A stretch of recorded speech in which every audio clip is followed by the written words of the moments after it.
हाँ दोस्तों, नमस्कार, राधे राधे, सत श्री अकाल, जय श्री राम। आज दोस्तों हम लोग एक नया चैप्टर शुरू कर रहे हैं और नए चैप्टर का शुरुआत नए आगाज़ और नए जोश और नए जुनून के साथ होना चाहिए। तो आज के जो चैप्टर का नाम है ना, ऋजु रेखी पथ पर गति, motion in a straight line. तो अभी तक जो हमने 3 चैप्टर पढ़े हुए हैं वो तीनों चैप्टर समझो कि एकदम बेसिक था फिजिक्स का। पहला चैप्टर हमने देखा भौतिक जगत, दूसरा चैप्टर हमने देखा मात्रक, मापन तथा त्रुटि विश्लेषण, और तीसरा चैप्टर हमने क्या देखा था, बीमा। ये तीनों चैप्टर हमने देखा हुआ था, बीमा विश्लेषण। तो तीनों चैप्टर अगर आपने बढ़िया से सीख लिया हुआ है तो उससे आपको कुछ ऊर्जा मिली होगी और उस ऊर्जा से आप लोग को अब ये लगने लगा होगा कि भाई फिजिक्स तो आसान है, बस आपको मैं रेगुलर टाइम पे वीडियो दूं और उस रेगुलर टाइम पे वीडियो से आप लोग रेगुलर टाइम पे देखते देखते अपनी फिजिक्स को अब और भी मजबूत करने का समय धीरे धीरे आ रहा है। तो दोस्तों आज की क्लास में हम लोग सीखने वाले हैं कि पहले समझने वाले कि यांत्रिकी आखिरकार होता क्या है, मैकेनिक्स, जिससे हमने जब स्टार्टिंग में आपको बताया था भाई हम लोग भौतिक जगत वाले चैप्टर में, याद है ना कि हमने जो फिजिक्स है वह फिजिक्स हमारी 2 भागों में बटी हुई है, ठीक है। यानी जो हम लोग फिजिक्स पढ़ेंगे एक सूक्ष्म और एक स्थूल। तो उसमें हमने थोड़ा सा आपको यांत्रिकी के बारे में ज़रूर परिचय कराया होगा। तो वो यांत्रिकी क्या होता है, आज की क्लास में हम लोग पहले यांत्रिकी समझते हैं। तो यांत्रिकी हमारा जो है भौतिक विज्ञान की शाखा है। जिस तरीके से भौतिक विज्ञान विज्ञान की शाखा है ना, भौतिक विज्ञान यानी फिजिक्स साइंस की ब्रांच है, उसी तरीके से जो हमारा मैकेनिक्स है वह हमारा क्या है, फिजिक्स की ब्रांच है। तो यानी यांत्रिकी भौतिक विज्ञान की वह शाखा है जिसके अंतर्गत, ठीक है, जिसके अंतर्गत कोई भी वस्तु विराम में है या फिर वस्तु गति कर रही है, और गति अगर कर रही है तो गति क्यों कर रही है, यानी गति के कारण का, इन सभी का जो अध्ययन किया जाता है वही क्या कहलाता है, यांत्रिकी कहलाता है। यानी भौतिक विज्ञान की वह शाखा जिसके अंतर्गत हम लोग क्या अध्ययन करें, विराम, गति एवं गति के कारणों का अध्ययन करते हैं, वही क्या कहलाता है, मैकेनिक्स कहलाता है, यांत्रिकी कहलाता है, ठीक ना। अब दोस्तों ये जो यांत्रिकी है ना, इस यांत्रिकी की 3 उप शाखाएं होती हैं। मतलब यांत्रिकी तो हो गया भौतिक विज्ञान की शाखा। अब जो यांत्रिकी है, इस यांत्रिकी की 3 उप शाखाएं होती हैं। तो अब आपको लग रहा है सर ये 3 उप शाखाओं के बारे में पढ़ना है क्या? नहीं भाई, जानना है ये नाम है क्या और इसमें होता क्या है, ठीक ना। बाकी उसके बाद तो चैप्टर हमारा इतना इजी स्टार्ट हो जाएगा। दूरी के बारे में पढ़ेंगे, विस्थापन के बारे में पढ़ेंगे, चाल, वेग, त्वरण, गति का समीकरण निकालेंगे, ग्राफी विधि से, कलन विधि से, यही सब पढ़ना है। लेकिन ये सब आपको पता होना चाहिए, ये सब किसके अंतर्गत आता है, यांत्रिकी के अंतर्गत आता है। और यांत्रिकी यहीं ख़त्म नहीं होती है। यांत्रिकी आपको मैंने स्टार्टिंग में बताया था, मैंने बताया भौतिक जगत वाले चैप्टर में कि हमें यांत्रिकी में कम से कम 15-16 चैप्टर मिला के पढ़ने हैं यांत्रिकी के ऊपर। अब सोच सकते हो कि यांत्रिकी की जो ब्रांच है वह कितनी बड़ी है क्लास 11th के लेवल से। और भाई ये यांत्रिकी यानी मैकेनिक्स एक ऐसा पोर्शन है जो आप लोग तैयारी करेंगे ना नीट वगैरह की, तो उसमें काफ़ी यानी बहुत ज़्यादा आपका हेल्प होने वाला है। किससे? मैकेनिक्स से।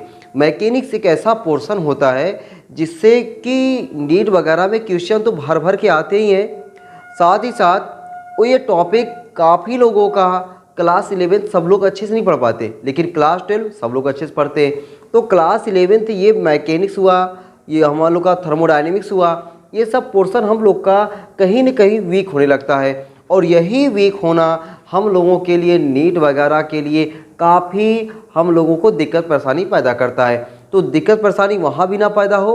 और अभी हम लोग जो पढ़ रहे हैं, जैसे सिस्टम से पढ़ रहे हैं, बस हमको करना क्या है कि जितना भी क्लास 11th की फिजिक्स में जो चीज़ पढ़ाई जा रही है वो चीज़ हमको बढ़िया से समझ में आए, और जितने न्यूमेरिकल बताए जा रहे हैं वो न्यूमेरिकल हमको समझ में आए, और उसके बाद हम लोग अपने मन से कुछ न्यूमेरिकल लगाने के काबिल हो जाएं, इतना हमको सीखना है। अभी हमारा फोकस नीट पे नहीं है, लेकिन क्लास 11th की फिजिक्स पे इतना ज़्यादा फोकस होना चाहिए कि हम लोग जब कभी नीट की प्रिपरेशन करें या फिर किसी और फिजिक्स के लेवल यानी साइंस में साइंस हो उसकी अगर तैयारी करें तो हमें काफ़ी ज़्यादा हेल्प होनी चाहिए। ये हमारे माइंड में कहीं न कहीं अभी से थोड़ा थोड़ा चलना चाहिए। अगर ये चल रहा है माइंड में आपके तो समझो क्या बात है। ठीक है, तो उम्मीद करता हूँ कि आप सभी लोग ये बात को ध्यान में रख करके पढ़ाई करोगे कि हम जो पढ़ रहे हैं ना उसका यूज हमें आगे मिलेगा और भर भर के मिलेगा, अच्छे तरीके से मिलेगा। जितना बढ़िया से हम लोग यहाँ पर पढ़ेंगे उतना आगे हम लोग को मज़ा मिलेगा, उतना कम हमको मेहनत करना पड़ेगा आगे की और तैयारी करने के लिए, चाहे क्लास 12 हो या क्लास 12 के आगे अगर हम लोग पढ़ाई कर रहे हैं उसके लिए। तो यांत्रिकी हमने बता दिया ना, यांत्रिकी है क्या? भौतिक विज्ञान की वह शाखा जिसके अंतर्गत वस्तु विराम में हो या गति क्यों कर रही हो, इन सभी के बारे में जो अध्ययन किया जाता है, जो स्टडी किया जाता है, वही स्टडी हमारा क्या कहलाता है? मैकेनिक्स कहलाता है। अब ये मैकेनिक्स 3 भागों में बटा हुआ है। एक बोलते हैं काइनेमेटिक्स यानी शुद्ध गतिकी, दूसरा होता है स्थैतिकी जिसे बोलते हैं स्टैटिक्स, और तीसरा होता है गतिकी जिसे बोलते हैं डायनेमिक्स। अब हम लोग एक एक लाइन में समझ लेते हैं कि शुद्ध गतिकी काइनेमेटिक्स क्या होता है, स्टैटिक्स क्या होता है और डायनेमिक्स क्या होता है। ठीक है, एक एक लाइन में समझना है, बाकी और उनके बारे में डिटेल से है नहीं, बस भाई मीनिंग समझना है ये है क्या।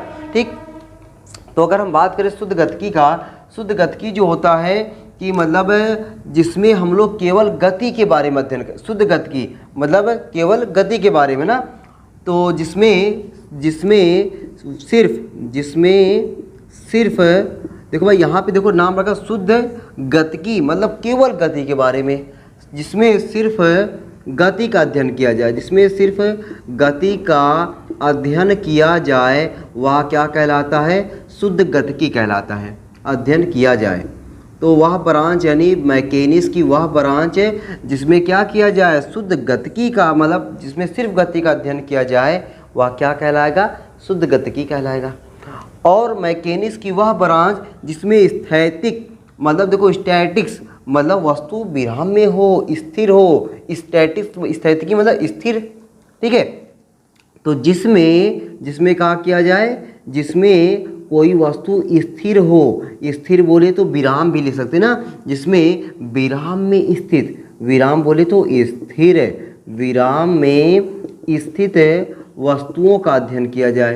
तो विराम में अगर कोई वस्तु है और उसके बारे में जो स्टडी किया जाए तो वह मैकेनिक्स की ब्रांच क्या कहलाएगी? वह मैकेनिक्स की ब्रांच क्या कहलाएगी? स्थैतिकी कहलाएगी। अध्ययन किया जाए। बतिया समझ में आ रही है आप लोगों को ना कि स्थैतिकी क्या हो जाएगा? जिसमें वस्तु क्या हो? विराम में हो, और जिसमें वस्तु गति में केवल हो और गति का कारण अपने को नहीं लेना देना हो, तब वह क्या कहलाएगा? शुद्ध गतिकी। विराम में हो तो स्थैतिकी, लेकिन गति कर रही हो और गति क्यों कर रही है, गति का रीजन, अगर जिस ब्रांच में मैकेनिक्स की वह ब्रांच जिसमें गति के रीजन का अध्ययन किया जाए वह ब्रांच क्या कहलाएगा? वह ब्रांच कहलाएगा आपको गतिकी। तो इसमें क्या लिख सकते हैं? जिसमें वस्तुओं के गति का, जिसमें वस्तुओं के गति के कारणों का अध्ययन किया जाए, कारणों का अध्ययन किया जाए मतलब मैकेनिक्स की वह ब्रांच जिसके अंतर्गत कोई वस्तु अगर गति कर रही है तो गति के कारण का, रीजन का स्टडी किया जाए तो वह क्या कहलाएगा? आपका डायनेमिक्स कहलाएगा, बोले तो हिंदी में गतिकी कहलाएगा। तो ये रहा आपका यांत्रिकी, और यांत्रिकी की 3 और शाखाएं। ठीक है, अब हम लोग का चैप्टर जो शुरू होता है उस चैप्टर में हम लोग पहला ये तो था ही, ठीक है ना, इस चैप्टर से बाहर थोड़ी है, चैप्टर में ही है ना। हाँ, अब फिर हम लोग देखते हैं मूल बिंदु ओरिजिन क्या होता है। ठीक है, इतना भाई मैं साइड हो गया हूँ, आप लोग इसको बढ़िया तरीके से नोट कर लें। ठीक है, उम्मीद है कि आप सभी लोग नोट कर लिए होंगे। चलिए भाई मिटाते हैं। तो अब हम लोग देखते हैं कि हमारा जो है मूल बिंदु होता क्या है। मूल बिंदु तो मैथ में आप लोग भर भर के सीखे होंगे, ठीक ना। कक्षा हमें लगता है कि 8 से ही आप लोग मूल बिंदु से आपका परिचय हुआ है। अब आपको यहाँ पे समझना है कि फिजिक्स में भी उसका बहुत रोल है, ठीक ना। फिजिक्स में मूल बिंदु हुआ, निर्देशांक हुआ, उसका भी गति में, विराम में कोई वस्तु है ना, उसको समझने के लिए ना इन सभी का क्या है, बहुत ज़्यादा रोल है। अब उस रोल को आपको समझना है। देखो भाई, जैसे हमने क्या ले लिया यहाँ पे, पहला मूल बिंदु क्या होता है। मूल बिंदु तो ये तो सबको पता है भाई, मूल बिंदु कहाँ क्या होता है। मूल बिंदु क्या होता है भाई, देखो जरा, मूल बिंदु वह होता है, देखो मैथ में अगर देखा जाए ना, मैथ में अगर देखा जाए मूल बिंदु क्या होता है तो लोग क्या बताते हैं, यानी हम भी वही बताएंगे और भी सब लोग वही बताएंगे कि जहाँ पे एक्स वाई या जेड तीनों एक दूसरे पर मिले, अगर जेड हटा दिया जाए तो एक्स वाई, मतलब भाई जहाँ पे एक्स वाई मिले, अब एक थोड़ी अकेले मिलेगा, एक अकेले किसी मिलेगा नहीं, जब तक मिलन होता है दो लोगों का होता है ना। तो यहाँ पे एक्स वाई, तो एक्स वाई जहाँ पे मिल जाए, देखो यहाँ पे एक्स हो गया, यहाँ पे वाई हो गया, तो वही क्या कहलाता है, मूल बिंदु कहलाता है। लेकिन अब फिजिक्स में थोड़ा सा अलग है, फिजिक्स में क्या है, थोड़ा सा अलग है। वह अलग क्या है कि जिस बिंदु के सापेक्ष किसी वस्तु की स्थिति का अध्ययन किया जाए वही क्या कहलाता है, मूल बिंदु कहलाता है। बतिया नहीं समझ में आई होगी। जिस बिंदु के सापेक्ष किसी वस्तु की स्थिति का अध्ययन किया जाए वह बिंदु क्या कहलाता है, मूल बिंदु कहलाता है। देखो भाई जिससे देखो भाई, ये मान को चलो कि कोई सुंदर सी लड़की है ना, एक देखो ये बाल खूब लहरा और आ रही है, ठीक ना, और बाल कैसे लहरा रही है तो आप लोग देख ही रहे हो। ये कोई सुंदर सी लड़की है, ठीक ना, बाल खूब लहरा रही है। अब इस लड़की की पोजीशन का, लड़की की स्थिति का अध्ययन किया जा रहा है। समझ लो भाई, मान चलो कि ये कोई पेड़ है ना, ये कोई पेड़ है, इस पेड़ के सापेक्ष जो है इस लड़की की स्थिति का अध्ययन किया जाए, तो अगर इस लड़की की स्थिति का अध्ययन इस पेड़ के सापेक्ष किया जाए तो ये पेड़ क्या हो जाएगा, मूल बिंदु हो जाएगा। अगर पेड़ की स्थिति का अध्ययन किया जाए इस लड़की के सापेक्ष तो ये लड़की क्या हो जाएगी, मूल बिंदु हो जाएगी। तो हमने क्या बताया कि वह बिंदु जिसके सापेक्ष किसी वस्तु की स्थिति का अध्ययन किया जाए वही क्या कहलाता, मूल बिंदु कहलाता है। जो चीज़ यहाँ पे होती है वही चीज़ भी यहाँ पर है, वही चीज़ एकदम यहाँ पर है, बस इस पे क्या है, अगर इसके सापेक्ष इसका अध्ययन करेंगे तो ये मूल बिंदु हो जाएगा, इसके सापेक्ष इसका अध्ययन करेंगे तो ये मूल बिंदु हो जाएगा। जिसके सापेक्ष अध्ययन करते हैं ना वही वो क्या होता है, मूल बिंदु हो जाता है। ठीक है, जैसे मैं यहाँ पर हूँ, आप मोबाइल मुझे देख रहे हो, तो आपके सापेक्ष मेरे मोबाइल में कुछ, आपके मोबाइल में कुछ डिस्टेंस होगा ना, तो वही क्या हो जाएगा, अगर आप अपने सापेक्ष मुझे देखोगे तो मैं क्या हो जाऊंगा, मूल बिंदु हो जाऊंगा। अगर मेरे सापेक्ष अपने को देखोगे तो आप क्या हो जाओगे, मूल बिंदु। तो जिसके सापेक्ष किसी वस्तु की स्थिति का अध्ययन किया जाए उसे मूल बिंदु कहते हैं। तो रिंग आपने मूल बिंदु डाल करके क्या लिखना है कि वह बिंदु जिसके सापेक्ष किसी वस्तु की स्थिति के विषय में अध्ययन किया जाता है मूल बिंदु कहलाता है। तो चीज़ें मैं समझाने के बाद आप लोगों को उस वर्ड को मैं बोल दिया करूँगा ताकि आप लोग अच्छे से नोट्स बना सको और चीज़ों को बहुत बढ़िया तरीके से समझ सको कि आखिरकार ये चीज़ें हैं क्या।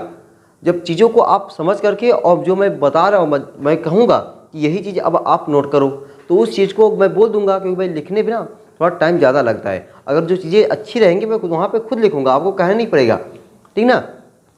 लेकिन जो चीज़ें मुझे लगता है कि हाँ इस चीज़ को आप लिख सकते हो मेरे बोलने पर, तो वहाँ पे लिख सकते हो ना। तो हमने क्या बताया, मूल बिंदु क्या है, वह बिंदु जिसके सापेक्ष किसी वस्तु की स्थिति के विषय में अध्ययन किया जाता है मूल बिंदु कहलाता है। ठीक है, अब हम लोग देख लेते हैं कि निर्देशांक बिंदु क्या होता है। ठीक है ना, निर्देशांक बिंदु क्या होता है। तो ये तो रहा तो मूल बिंदु। ठीक है, ये मोहतरमा को देखो हमने मिटा दिया। ठीक है, अच्छी नहीं लग रही थी ना, हाँ तुम लोगों को कहाँ अच्छी लगेंगी। निर्देशांक बिंदु, निर्देशांक बिंदु, निर्देशांक बिंदु देखो भाई क्या होता है। अब देखो जैसे मान चलो अभी ये हमने बनाया था ना एक्स वाई जेड, ठीक है, एक्स वाई जेड, इनसे परिचय हुआ है ना तुम लोग का, एक्स वाई जेड से मिले हो ना, हाँ बहुत पहले मिले होगे, जानते होगे एक्स वाई जेड क्या होता है। ठीक है, कोई इंसान थोड़ी जो उनसे मिलना है, बाकी इनके बारे में जानते, वही होता परिचय। तो एक्स वाई जेड इसको क्या बोलते हैं भाई, इसी को हम लोग निर्देशांक अक्ष बोलते हैं। अब ऐसे थोड़ी बोल देना एक्स वाई जेड को निर्देशांक अक्ष बोलते चलेगा, ठीक है ना, दौड़ेगा चलेगा क्या दौड़ेगा। लेकिन डिफिनेशन और अच्छे से अगर बना के लिखना हो तब कैसे लिखेंगे, ये देखो यहाँ पे ये क्या हो जाएगा, मूल बिंदु, ये तो एकदम अच्छे से पता हो गया ना, मूल बिंदु। अच्छा ओ कहाँ लिख दिए हैं, कहाँ से, ओ फार होता है ओरिजिन, ओ फार ओरिजिन, और उसे हिंदी बोलते हैं मूल बिंदु। ये जो मूल बिंदु पर तीन लंबवत रेखाएं, पहली ये, दूसरी ये, तीसरी ये जो तीनों लंबवत रेखाएं खींची गई हैं, यही तीनों खींची गई लंबवत रेखाएं, यही तीनों खींची गई लंबवत रेखाएं क्या कहलाती हैं, निर्देशांक बिंदु कहलाती हैं। तुमने क्या बता दिया कि मूल बिंदु पर खींची गई तीन लंबवत रेखाएं, मूल बिंदु पर खींची गई तीन लंबवत रेखाएं क्या कहलाती हैं, निर्देशांक बिंदु कहलाती हैं। बात समझ में आ गई ना कि निर्देशांक बिंदु क्या है, मूल बिंदु क्या है। मूल बिंदु वह बिंदु होता है जिसके सापेक्ष किसी वस्तु की स्थिति के विषय में अध्ययन किया जाता है। उससे पहले मैंने क्या बताया, मैकेनिक्स बताया, यांत्रिकी बताया। यांत्रिकी भौतिक विज्ञान की वह शाखा है जिसके अंतर्गत विराम, गति एवं गति के कारणों का अध्ययन किया जाता है। मैकेनिक्स की कितनी उपशाखाएं होती हैं, 3। कौन कौन सी? शुद्ध गति की, स्थैतिकी और गति की। शुद्ध गति की जिसमें सिर्फ गति का अध्ययन किया जाए, स्थैतिकी जिसमें वस्तु विराम में स्थित हो उसके बारे में अध्ययन किया जाए, और गति की वह होता है जिसमें कोई वस्तु गति करे और गति के कारणों का अध्ययन किया जाए, वह गति की। अच्छा, आपको लग रहा होगा सर ये रटवा रहे हैं? नहीं भाई, रटवा भी रहा हूँ, समझो कुछ कुछ, और कुछ कुछ कई बार सुना दे रहा हूँ ताकि आपको सुनते सुनते ना काफ़ी चीज़ें याद हो जाएं। और मज़ा तभी है जब आप वीडियो को देखो और वीडियो को देखते देखते काफ़ी चीज़ें अगर आपको याद हो जाए तो मेरा पढ़ाना समझिए आपके लिए काम कर रहा है, ठीक ना। तभी तो काम कर रहा, ताकि आपको सुनते सुनते, और फिजिक्स एक ऐसा चीज़ होता है ना भाई कि वह जल्दी याद होता नहीं है, ठीक है, और भूलता बड़ी जल्दी है। जल्दी याद होता नहीं भी नहीं, और याद होता तो बड़ी जल्दी भूलता भी है। तो लेकिन मैं ऐसे कोशिश करूँगा आपको पढ़ाने को ताकि जल्दी याद भी हो जाए और जल्दी भूले भी ना, जल्दी याद भी हो जाए और जल्दी भूले भी ना। ये चीज़, ये ट्रिक के साथ आपको कुछ ऐसे याद कराएंगे, बार बार बोल करके, बार बार समझा करके, ठीक ना। तो मूल बिंदु क्या हो गया, निर्देशांक बिंदु क्या हो गया, यांत्रिकी क्या हो गया, ये सब तो आप बढ़िया से समझ गए, ठीक है। अब हम लोग देख लेते हैं, एक होता है विराम और एक होता है गति, ठीक है। एक होता है विराम और एक होता है गति। विराम क्या होता है, गति क्या होता है, ये तो भाई देखो नाम से स्पष्ट है, एकदम बढ़िया तरीके से समझ सकते हो। देखो जैसे मैं यहाँ पे नाच रहा हूँ, ठीक है, इधर आगे पीछे कर रहा हूँ ना, तो मैं ये क्या कर रहा हूँ, गति में हूँ, ठीक है। ऐसे सीधे खड़े हो जाए, ठीक है, वो क्या हो गए, विराम में हो गए। तो अगर मेरी स्थिति समय के साथ बदले, अगर मेरी स्थिति समय के साथ बदले तो मैं क्या हूँ, गति में हूँ। अगर मेरी स्थिति समय के साथ न बदले तो मैं क्या हूँ, विराम में हूँ। तो अगर मैं ऐसे स्ट्रेट खड़ा हो जाऊँ, ठीक है, मुंह बना के, दम गुस्सा के, कुछ ना देखूँ इधर उधर, तो मैं क्या हूँ, विराम में हूँ। यानी मेरी स्थिति, यानी मैं मतलब कोई गतिमान वस्तु हूँ ना, मैं जब किसी गतिमान वस्तु की स्थिति में समय के साथ कोनो परिवर्तन नहीं होता तो क्या कहलाता है, विराम कहलाता है। तो विराम हेडिंग डालोगे और उसको इंग्लिश में लिखोगे रेस्ट, और रेस्ट कहते किसे हैं, जब किसी वस्तु की स्थिति में समय के साथ कोनो परिवर्तन नहीं होता। जब किसी वस्तु की स्थिति में समय के साथ कोनो परिवर्तन नहीं होता उसे विराम कहते हैं। अब गति में क्या लिख दोगे, जब किसी वस्तु की स्थिति में समय के साथ परिवर्तन होता है तो उसे गति कहते हैं। जब किसी वस्तु की स्थिति में समय के साथ परिवर्तन होता है तो उसे गति कहेंगे, और जब किसी वस्तु की स्थिति में समय के साथ कोनो परिवर्तन ना हो उसे विराम कहते हैं। समझ में आ गया ना विराम गति क्या है। अब दोस्तों देखो, विराम तो क्या है, वस्तु की स्थिति में कोनो परिवर्तन हो ही नहीं रहा है। जब परिवर्तन हो ही नहीं रहा है तो उसको वहीं पे स्टॉप कर दो। जब भाई तुम कुछ कर ही नहीं रहे हो, तुम्हें कौन जानेगा भाई। नाम तो उसका होता है जो काम करता है। तो गति यहाँ पे वह होती है जो बैठती नहीं है, समय के साथ साथ बदलती रहती है। तो उसी के बारे में यहाँ पे अध्ययन किया जाएगा। तो अब हमारा पूरा चैप्टर जो पढ़ने जा रहे हैं, ऋजु रेखी पथ पर गति, वह देखो नाम है ऋजु रेखी पथ पर गति, मतलब कोनो सीधी सरल रेखा में गति होगी, यहाँ पे टेढ़ी मेढ़ी गति नहीं होगी। और उस सीधी सरल रेखा में जो गति होगी उन्हीं के बारे में हमारा पूरा चैप्टर चलने वाला है। मतलब अब पूरे चैप्टर में हम लोग सीधी सरल रेखा में गति करने वाले हैं, ठीक ना। कैसी गति करने वाले हैं, सीधी सरल रेखा में गति करने वाले हैं, सीधी रेखा में गति करेंगे, ठीक है। टेढ़ी मेढ़ी अपने को भी गति नहीं करनी, अभी सीधी सीधी गति कर लें, उसके बाद फिर टेढ़ी मेढ़ी गति करेंगे। तो ये विराम हो गया, गति हो गया। अब हम लोग गति के बारे में स्टडी करने वाले हैं, ठीक है, कि अब हमारा गति जो होता है वह गति को कितने भागों बांटा गया, कौन कौन सा, ठीक है, उन सभी पे हम लोग थोड़ा सा प्रकाश डालते हैं ना, हाँ रोशनी डालते हैं, प्रकाश डालते हैं। देखो भाई ये हमारा हो गया गति। तो गति दोस्तों जो होती है ना वह समझो कि 3 प्रकार से, कितने प्रकार से, 3 प्रकार से। अब 3 प्रकार कौन कौन सा, 3 प्रकार में कौन कौन सा गति हो जाता है 3 प्रकार का। पहला हो जाता है एक विमीय गति। क्या, एक विमीय गति, 1 डायमेंशनल मोशन, ठीक है, 1 डायमेंशनल मोशन। दूसरा होता है द्विविमीय गति, द्विविमीय गति, और तीसरा होता है त्रिविमीय गति, त्रिविमीय गति। अब इसके बारे में थोड़ा थोड़ा पहले समझो, तब जाके हम लोग आगे चलते हैं कि एक विमी का है, द्विविमी का है और त्रिविमी का है। पहले समझ तो लेते हैं ना। देखो भाई, एक विमी गति क्या है? जब कोई वस्तु, देखो नाम से इसकी डिफिनीशन याद रखनी है, डिफिनीशन लिखनी थोड़ी है इसको, क्या डिफिनीशन लिखोगे यार। अभी देखो जरा, जब कोई वस्तु केवल एक विमा में गति करे, एक विमी गति। जब कोई वस्तु द्विविमा में गति करे, उसे द्विविमी गति। जब कोई वस्तु तीनों विमाओं में गति करे तो उसकी गतियाँ क्या कहलाएगी? त्रिविमी गति कहलाएगी। ये तो बतिया तो क्लियर है ना। लेकिन अब आपको समझना है कि कौनों वस्तु कैसे एक विमा का होता है। अब देखो जरा, हमने अभी देखा एक्स वाई जेड ना, एक्स वाई जेड तीन अक्ष होती है ना, एक्स वाई जेड। अब यही एक्स वाई जेड समझो बीमा है। एक्स वाई जेड क्या है? डायमेंशन है, बीमा है, ठीक है। अगर कोई वस्तु केवल एक्स पे गति करे या केवल वाई पे गति करे या केवल जेड पे गति करे तो उसकी गति क्या कहलाती है?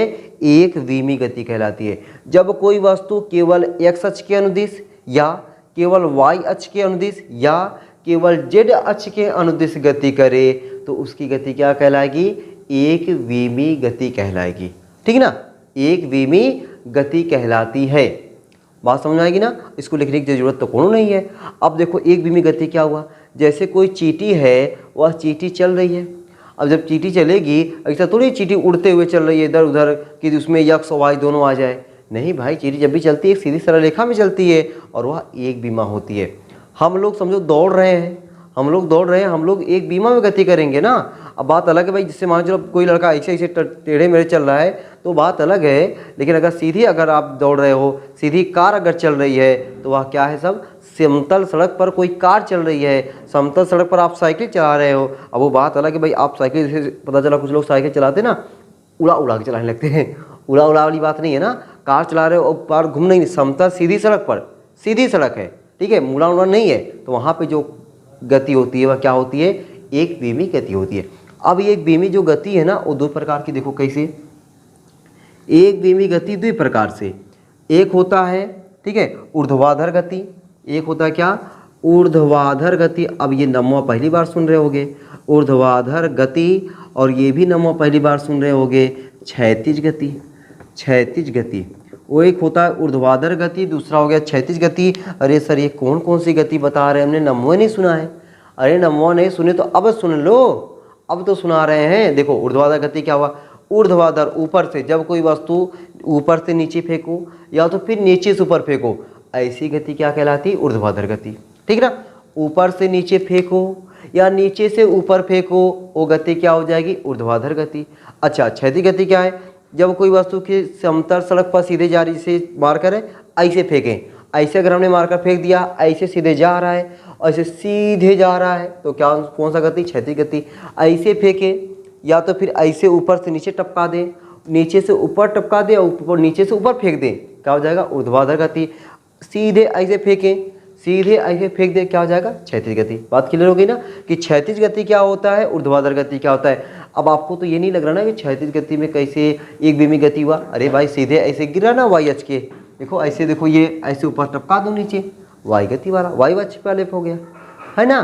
तो ये होगा आपका एक विमी गति, वन डायमेंशनल मोशन। अब हम लोग देखते हैं द्विविमी गति।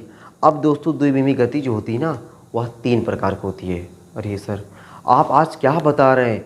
क्या इतना दो, पहले आपने बताया यांत्रिकी तीन भाग, यांत्रिकी तीन होते हैं। अब गति में आपने बताया गति तीन प्रकार की, एक विमी गति, द्विविमी गति, त्रिविमी गति। भाई मेरे देखो, अभी पहली बार जब आप देखोगे ना, पहली बार तो आपको थोड़ा सा लंबा लगेगा, लेकिन जब वही चीज़ें को एक बार दे करके नोट्स बना लोगे तब पढ़ोगे ना, तो अरे यार कुछ नहीं था, जुट्ठे सर इतनी बड़ी लंबी वीडियो बना दिए थे कि हम लोग इतने देर तक देखें। वो तो मुश्किल से चाहते 15 मिनट के अंदर समेट दिए होते, लेकिन आपको समझ में आ जाए अच्छे से, इसलिए जो 15 की जगह मैं 25 कर दूंगा, तभी आपको कोई दिक्कत होने वाली नहीं है।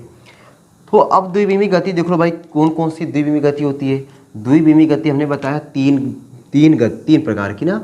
अब देखो तीन में कौन कौन सा। पहला ले लो भैया, प्रक्षेप गति, प्रक्षेप गति। दूसरा ले लो वृत्तीय गति, वृत्तीय गति, और तीसरा ले लो सरल आवर्त गति, सरल आवर्त गति, सरल आवर्त गति। ये हमारे क्या हैं, द्विविमी गति के, मतलब कि ये सब गतियाँ जो हैं वह सब किसके अंतर्गत आएंगी, द्विविमी गति के अंतर्गत आएंगी। अब आप कैसे समझोगे कि जो प्रक्षेप गति, पहली बात तो प्रक्षेप गति का भी नाम ही नहीं सुने हो, वृत्ति गति नाम सुने होगे, सरल आवर्त गति ये भी नाम नहीं सुने होगे।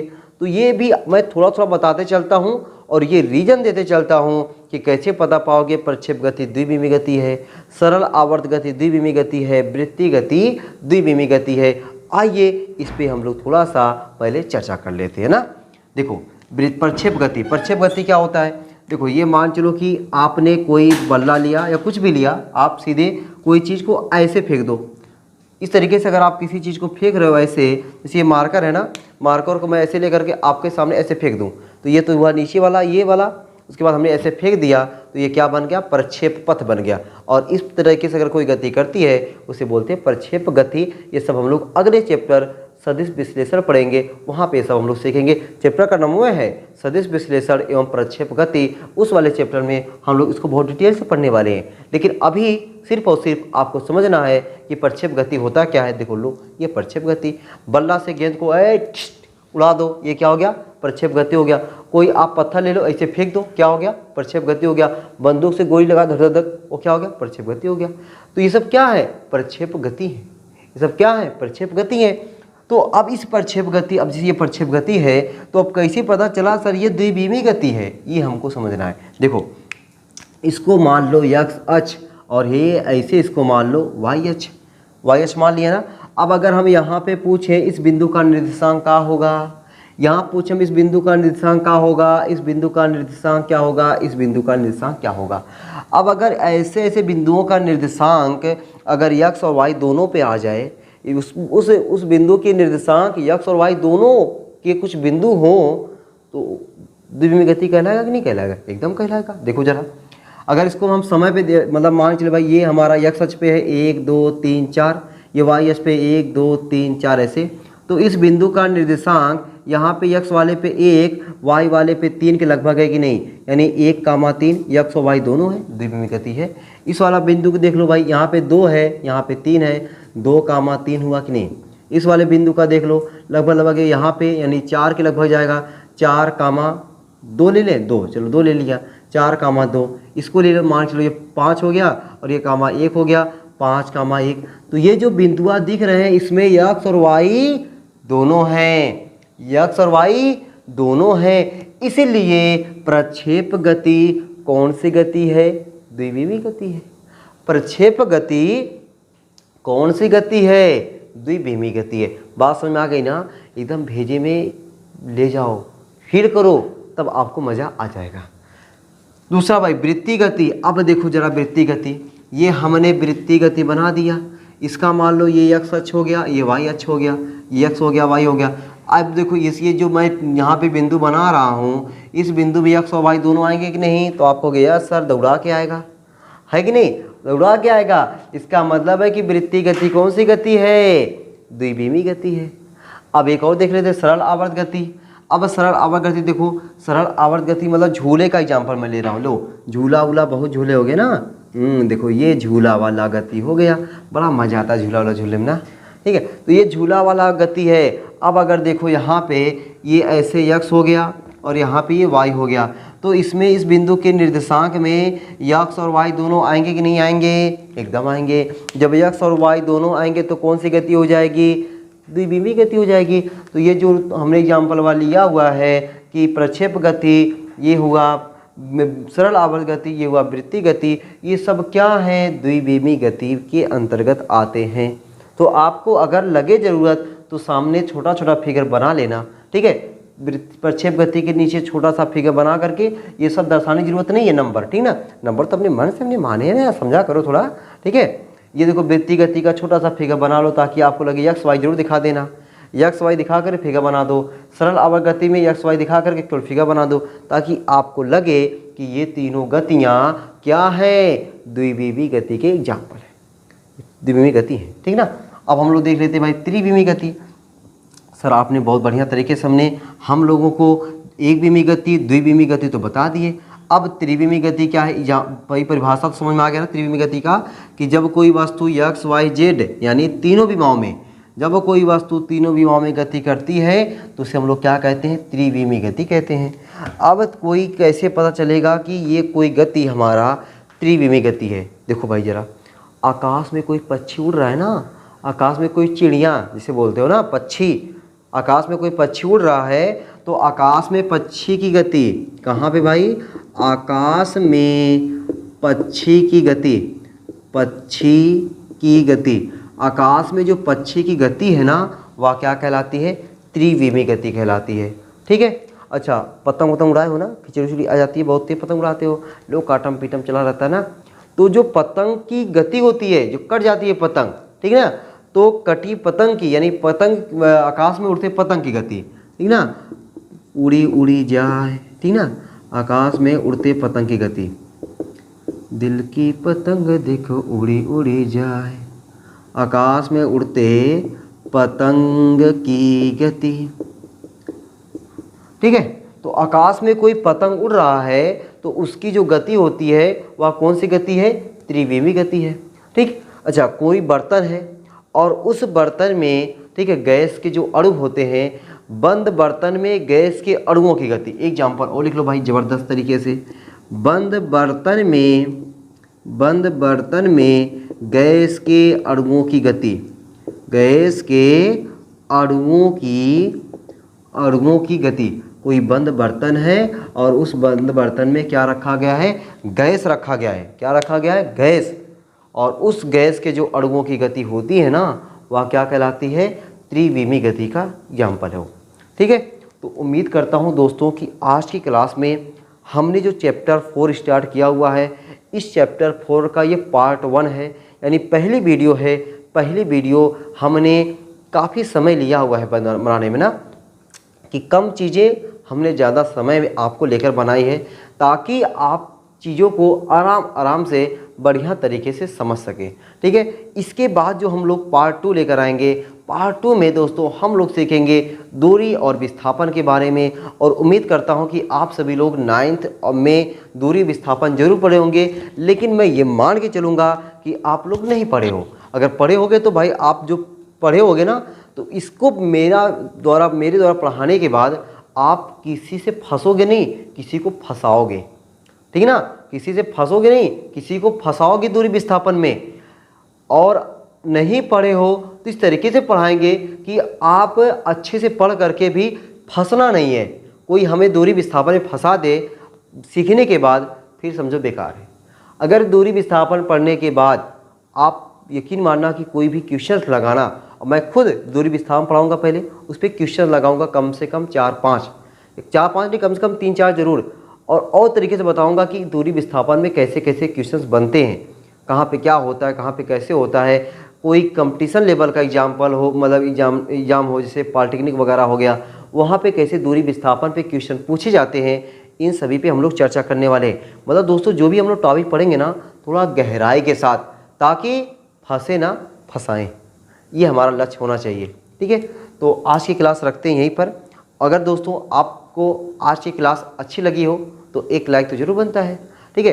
अगर आप चैनल पे नए हो तो भाई चैनल को सब्सक्राइब कर लो, क्योंकि अब की बार मैं क्लास 11th की पूरी फिजिक्स समाप्त करने वाला हूं, और इसी तरीके से आपको रेगुलर वीडियो मिलती रहेगी। मौज मस्ती के साथ हम लोग पढ़ेंगे, पढ़ाएंगे और बढ़िया से एंजॉय के साथ पढ़ते रहेंगे। ठीक है। तो अगर आपको लग रहा है कि मैं मेहनत कर रहा हूँ आपके लिए, तो आप थोड़ा सा भाई चैनल को दौड़ा दो। ठीक है। जितने मामी मामा नानी नाना चाचा चाची जिनकी मोबाइल हो, सब में मारो सब्सक्राइब। ठीक है, ताकि दौड़ा दो एकदम, चाचा भी देखे था पढ़े, अरे वाह क्या गजब दूरी यार, हम लोग कभी नहीं पढ़े थे दूरी विस्थापन, आज दूरी विस्थापन सीख लिए। ठीक है। तो एकदम बढ़िया तरीके से आप चैनल को दौड़ाओ, और मैं आपको ज्ञान की धारा को आपके सामने दौड़ाता रहूँगा। ठीक है। तो इसी उम्मीद के साथ कि आप लोग अपना काम करेंगे और मैं अपना काम करूँगा। ठीक है। आप लोग अपने काम में कोई भी कोताही नहीं बरतेंगे, और मैं आपको रेगुलर टाइम पे वीडियो देने का पूरा प्रयास करूंगा। ठीक है। इधर थोड़ा सा व्यस्तता हो जाती है भाई कभी कभी ना, तो वो बात अलग है कि व्यस्तता हो जाती है, लेकिन अब आपको रेगुलर टाइम पे वीडियो मिलती रहेगी। तो ऐसे ही आप लोग पढ़ते रहिए, हंसते रहिए, मुस्कुराते रहिए और ज़िंदगी का एंजॉय के साथ खूब मज़े से एकदम पढ़ते रहेंगे। फिर मिलते हैं अगले वीडियो में, तब तक के लिए सबको बाय बाय।